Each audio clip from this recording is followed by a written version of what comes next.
Here is a question. Read it carefully and think about the answer. Let us solve it step by step. Let us begin solving this step by step. Identify the starting material.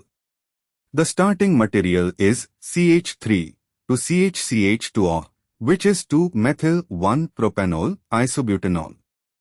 Moving on to the next step.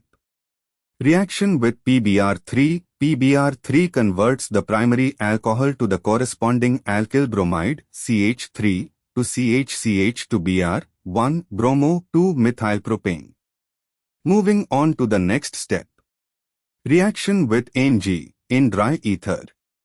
Ng converts the alkyl bromide into a Grignard reagent CH3 to CHCH2NgBr. And for the final step. Reaction with ethylene oxide H2C CH2 with an oxygen bridge, i.e. oxiring. The Grignard reagent acts as a nucleophile and attacks ethylene oxide.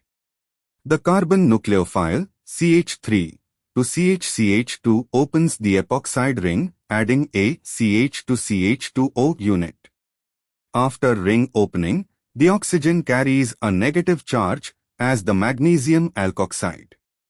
The product of ring opening CH3 to CHCH2 CH2CH2 aqueous acid workup H3O+.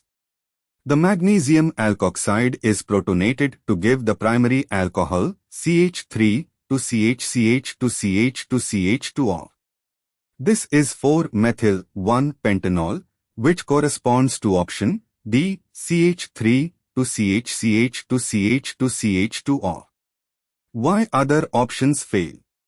Option A adds only one carbon and introduces a secondary OH inconsistent with ethylene oxide ring opening adding two carbons.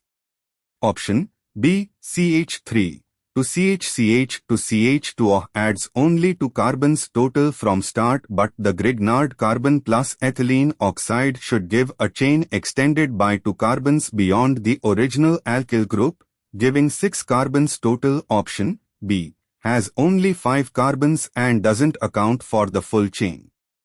Option C appears to be a branched product inconsistent with the straightforward Grignard ethylene oxide reaction.